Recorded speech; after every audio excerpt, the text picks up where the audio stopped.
खुदावंद यीशु मसीह के नाम में आप सबको सलाम और मैं आप सबका मेज़बान पास्टर बिशारत खान प्रोग्राम बेदारी की एक और नए एपिसोड में आपको खुशामदीद कहता हूँ। हम इस बात के लिए खुदा के इंतहाई मशकूर हैं कि खुदा ने हमें ये खूबसूरत सोर्स दिया है होशना टीवी, जिसके ज़रिए से खुदा के कलाम की मुनादी और ख़िदमत दुनिया के तुलो अर्ज़ में हो रही है। आपकी कॉल्स, आपके मैसेजेस, आपका फीडबैक भी हमें इनकरेज करता है और हम इसके लिए शुक्रगुजार हैं। इसके साथ साथ मैं आपको बताता चलूं कि वो तमाम प्रोग्राम जो किसी वजह से आप होशना टीवी पर नहीं देख पाते, रह जाते हैं, तो आप ज़रूर हमारे यूट्यूब पर उन तमाम प्रोग्राम्स को देख सकते हैं। आप होशना टीवी के ऑफिशियल चैनल को सब्सक्राइब करें और दूसरों के साथ शेयर भी करें ताकि वो भी इसके वसीला से बरकत पाएँ। आज स्टूडियो में जो मेहमान मेरे साथ मौजूद हैं उनका तारफ़ करवाते हुए मुझे खुशी भी हो रही है और आप उनको हर रोज़ सुबह 9 बजे और शाम को 9 बजे होशना टीवी पर देखते हैं। प्रोग्राम शिफायत को होस्ट करते हैं और इसके साथ साथ जेलम में खुदा की खिदमत को बतौर पासबान करते हैं। जी हाँ भाइयों और बहनों, पास्टर ज़ीशान अमानत हमारे साथ मौजूद है। सो पास्टर साहब, मैं आपको प्रोग्राम बेदारी में खुशामदीद कहता हूँ। थैंक यू सर, आपने मुझे मौका दिया और मुझे बड़ा अच्छा लगा आपके प्रोग्राम में आके।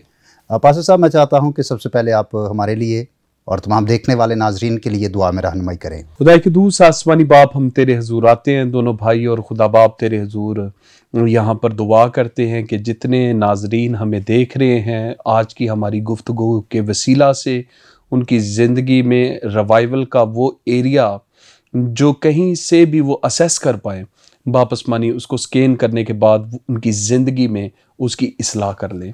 और हमारी गुफ्तगू के वसीला से खुदा बाप तेरे बेटे हमारे खुदावंद यीशु मसीह के नाम को जलाल मिले। हमें बोलने में, तेरे लोगों के सुनने में तेरा पाक रूह हमारे साथ रहे। यीशु मसीह के नाम से मांगते हैं, आमीन आमीन। Pastor Zeeshan, once again thank you so much. आपने कीमती वक्त दिया ताकि हम इस प्रोग्राम में तमाम देखने वालों के लिए बरकत का बायस बन सकें। शुक्रिया सर, शुक्रिया। और मैं चाहता हूं कि आप ज़रूर अपने बारे में बताएं कि आपका बचपन और लड़कपन कहां पर और किन हालात में गुजरा। पास्टर बिशारत, आपने बड़ा अहम सवाल उठाया है। मेरा बचपन जो है वो एक बहुत ही ड्रामेटिक गुजरा है। यानी जब मैंने यीशु मसीह को भी कबूल नहीं था किया तो मेरा बैकग्राउंड फैमिली जो था वो एक ऐसी फैमिली से था जिसने गुर्बत के बहुत से अजीब हालात देखे। उसी के दौरान मैं पैरानॉइड पर्सनैलिटी डिसऑर्डर का शिकार हो गया था। ये पैरानॉइड पर्सनैलिटी डिसऑर्डर जो होता है ना, इसमें ये होता है कि इंसान को 3 तरह के दौरे पड़ते हैं। एक होता है कि उसका गुस्सा उसके कंट्रोल में नहीं होता, दूसरा ये होता है कि वो वहम बहुत जल्द कर लेता है, और तीसरा ये होता है कि अगर कोई शख्स उसके सामने गलती कर ले तो वो दिल से उसे माफ़ नहीं कर पाता है। तो इस सिचुएशन में मैंने अपनी लाइफ को देखा और फिर जब मुझे इस पर्सनैलिटी डिसऑर्डर का पता चला तो मुझे पता चला कि ज़िंदगी के कितने साल मैंने इसमें गुजार दिए। पर इसी के दौरान फिर ऐसा हुआ कि मैं लाहौर बाइबल इंस्टीट्यूट में, मेरे वालिद साहब जो थे वहाँ पे एज ए पीएन काम करते थे। वहाँ पर सर अर्नेस्ट इरफान जो कि अभी अमेरिका जा चुके हैं, वहाँ पर पढ़ाते थे। तो वो उनके वसीला से मैंने मसीह को शख्सी निजात दहिंदा कबूल कर लिया। और सर सैमुअल साहब वहाँ पर मौजूद थे जिनके वसीला से मैंने पानी का बपतिस्मा लिया और मेरी लाइफ में एक रिवाइवल आना शुरू हो गया। मेरी ज़िंदगी के नकाइस पर रूल कुछ ने काम करना शुरू किया और इन खराबियों को दूर करना शुरू किया। आप एक ऐसे माहौल में रहते थे जहाँ पर लोग खुदा के कलाम की तरबियत को पाने के लिए आते थे। ऐसे माहौल में रहने के बावजूद क्या आप समझते हैं कि जो लड़कपन था मसीह से दूर गुजरा? जी सर, ऐसा होता है कभी कभार कि मैं जब इस माहौल में आया उससे पहले की ज़िंदगी में और यहाँ आने के बाद कुछ अरसे बाद की ज़िंदगी में एक फ़र्क ज़रूर आया। जैसे कि हमारी ज़िंदगी जो है वो तो हमारी रूह है, पर इस रूह का सोर्स ऑफ नॉलेज हमारा ब्रेन है और हमारे ब्रेन का सोर्स ऑफ नॉलेज जो होता है वो हमारा एनवायरनमेंट होता है। तो पहले जिस माहौल में मैं था वहाँ पर स्ट्रेस भी था और एक बैड सोसाइटी भी थी।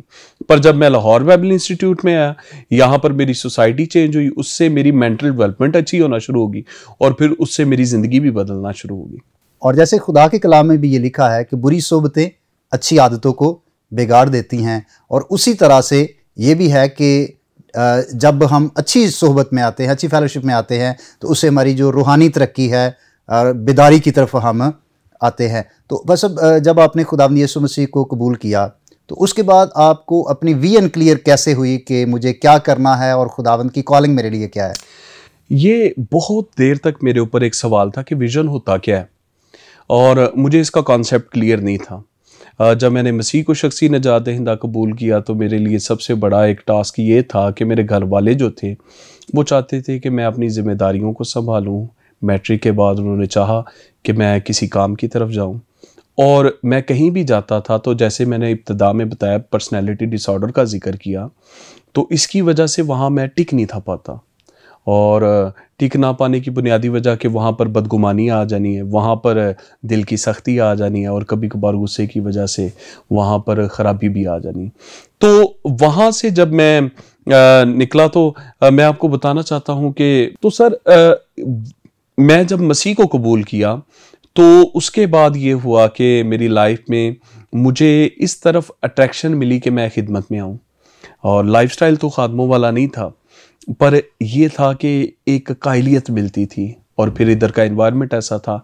पर मैंने जब विजन को समझा, आपका विजन वो होता है जहाँ पर आपने जाना होता है, और आपका मिशन वो होता है जहाँ पर आप खड़े होते हैं। तो मेरा मिशन बन गया कि मैंने लाहौर बाइबल इंस्टीट्यूट में बतौर पासबान ट्रेनिंग करनी है, ताकि मैं उस जगह पर पहुंच सकूं जहां तक खुदावंद के काम के लिए मैं इस्तेमाल हो सकूं। तो मेरा विजन यहाँ पे रह के क्लियर हुआ, और मैंने उस विजन के लिए फिर एक मिशन बनाया और फिर काम शुरू कर दिया। तो बस अब आप किसी से इंस्पायर भी थे? कई दफ़ा होता है कि हम किसी से ख़ास तौर पर किसी खादम को देखकर उसकी ज़िंदगी से ऐसे मुतासर होते हैं और हम सोचते हैं कि मुझे भी ऐसा बनना है या ऐसे खिदमत करनी है।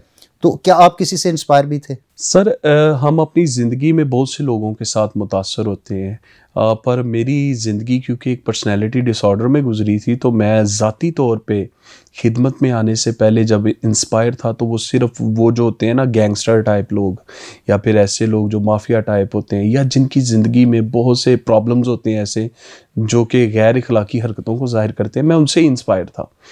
पर ये कि जब मैंने मसीह को शख्सी निजात दहिंदा कबूल किया तो उसके बाद एकदम से मुझे कोई आइडियल पर्सनैलिटी नहीं नज़र आई, पर खुदावंद यीशु मसीह में रहते हुए खुदा के कलाम का एक नमूना मेरे सामने आता था जिसके मुताबिक मैं दिन ब दिन अपनी इस्लाह करता था।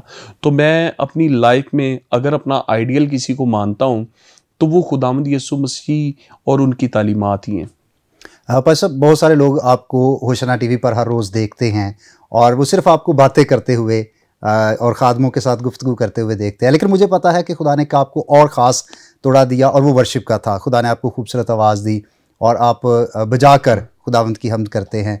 तो किस तरह से इसका शौक़ डेवलप हुआ? और मुझे तो पर्सनली बहुत साल मौका मिला कि आपके वसीला से खुदावंद की हम्द सना सुनने का, तो इस एक्सपीरियंस को भी ज़रूर हमारे सुनने वालों के साथ शेयर करें। सर मैं आपका शुक्रगुजार हूँ, आप पुरानी यादें ताज़ा कर रहे हैं मेरी।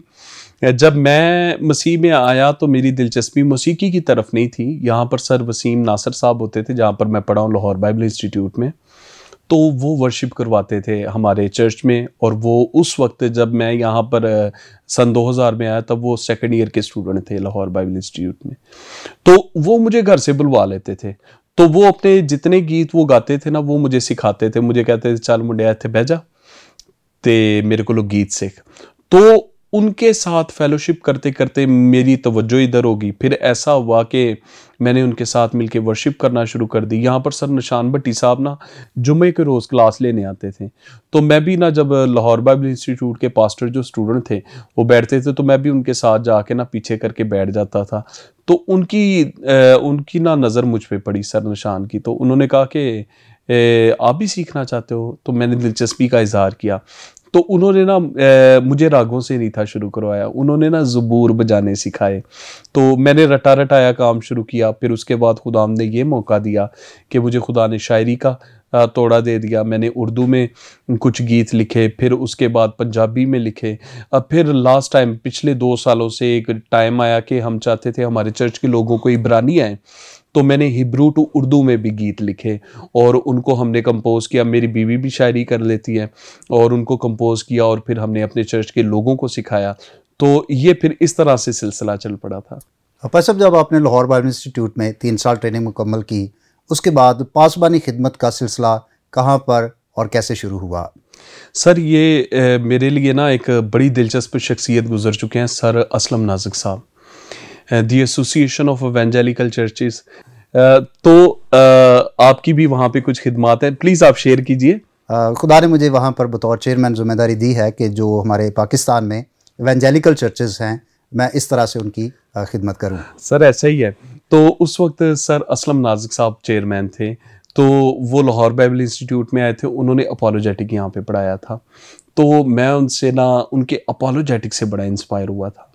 और जब मेरी ग्रेजुएशन हुई यहाँ से, तो उनकी तरफ से एक ऑफ़र आई, और उस ऑफ़र में कहीं ना कहीं आप भी पीछे मौजूद थे, मुजफ्फराबाद में आप खिदमत कर रहे थे।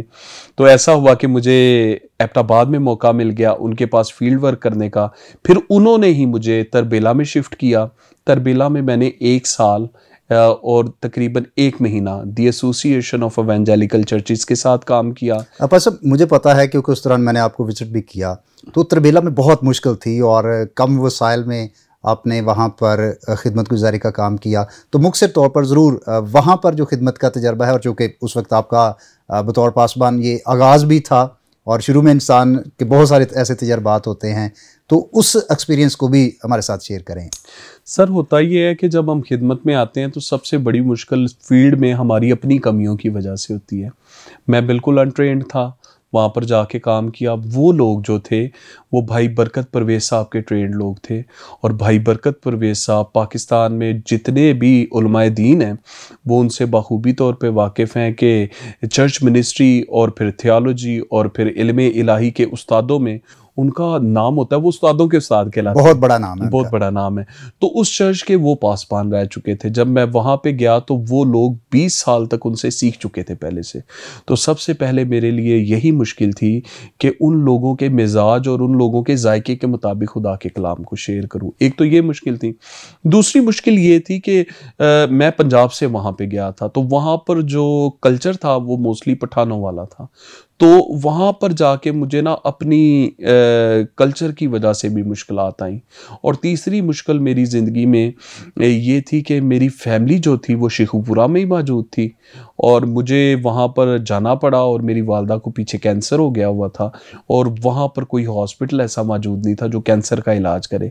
तो तीसरी इस मुश्किल की वजह से मुझे वहाँ से ना फिर रिज़ाइन करके वापस आना पड़ा शेखुपुरा में। बस अब ये खिदमत में और ख़ानदान में तवाज़ुन कायम रखना ये बहुत ज़रूरी है कि हमें खुदा ने बुलाया है और हमें खुदा की खिदमत भी करनी है। हमारे माँ बाप, हमारे बहन भाई, हमारे बीवी बच्चे भी ये हमारी ज़िम्मेदारी हैं। तो इसमें तवाज़ुन रखना कितना मुश्किल हो रहा था? सर क्योंकि मैं अपने वालिद साहब का एक बेटा था, तो बहनें बड़ी थी, उनकी शादियां हो गई थी। एक बहन जो थी वो उस वक्त कुंवारी थी जब मैं तरबेला में गया था, तो वह यहाँ पे रहते थे। तो मेरे वालिद साहब जो थे उनकी उम्र का वो हिस्सा चल रहा था जिसमें वो बहुत ही ज़ईफ़ हो चुके थे। तो मेरे लिए तो ये बहुत ही बड़ी मुश्किल की बात थी। एक तरफ मेरी खिदमत थी और दूसरी तरफ मेरा ख़ानदान था। तो मैंने एक दिन ना भाई असलम से ही बात की ना, सर से मैंने बात की। मैंने कहा सर मैं एक तज़ब्ज़ुब का शिकार होकर रह गया, मुझे समझ नहीं आ रही कि मैं खुदावंद का काम करूं या पीछे जाके अपने ख़ानदान की देखभाल करूं। उन्होंने मुझे बड़ी तसल्ली दी। उन्होंने कहा बेटा बात ये है कि अगर आप ये समझते हैं कि इस तरह बट के खिदमत करना आपके लिए मुश्किल है, तो खिदमत वैसे भी ठीक नहीं हो पा रही आपसे, तो आप एक चीज़ को चॉइस कर लें और फोकस उधर करें। पर मेरे मशवरे के मुताबिक ज़्यादा बेहतर ये है कि आप अपनी वालदा की खिदमत करें। उनके इस अच्छे मशवरे की वजह से मुझे अपनी वालदा की तकरीबन 2.5 माह मेरे आने के बाद वो ज़मीन पर रहे, और फिर उसके बाद वो उस बीमारी की वजह से ही मसीह यीशु में सो गए। तो ये मुश्किलात आई थी मेरी ज़िंदगी। बस अब बड़ी खूबसूरत जर्नी है और इसके मतलब हम मज़ीद भी बात करेंगे। भाई और बहनों, हम किसी भी फील्ड में हों, कामयाबी हासिल करना इतना आसान नहीं है। इसके लिए बहुत सारी तकलीफ़ें भी सहना पड़ती हैं, लेकिन जब हम खुदा के फजल को अपनी ज़िंदगी में देखते हैं तो यकीनन हमारे लिए शुक्रगुजारी का मौका रहता है। पादरी साहब के साथ मज़ीद भी गुफ्तगू करेंगे, लेकिन यहाँ पर वक्त हुआ एक ब्रेक का। कहीं मत जाइएगा, देखते रहिएगा होशाना टीवी।